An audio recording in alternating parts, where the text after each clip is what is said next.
everybody, welcome back to Skyway Classics YouTube channel. We are now going for a ride in our 1999 Plymouth Prowler. Very unique vehicle here at Skyway Classics, featuring a beautiful red exterior, black convertible top, and a black interior. As you can see, the interior is very nice, one of a kind here.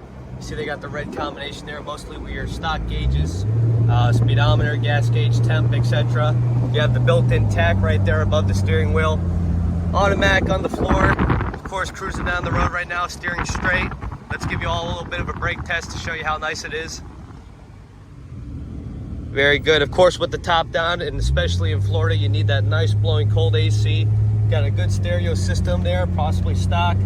And one of the unique things that come with this car is it does include your little trailer, which you will see inside the pictures, which is very nice for many purposes, including you know, storage, luggage, maybe even your passenger if they're giving you a little bit of a hard time. But yes, very unique vehicle, definitely stylish, definitely one of a kind. But as for now, we're gonna get this car turned around and up on the lift. Please stay tuned to see the underneath.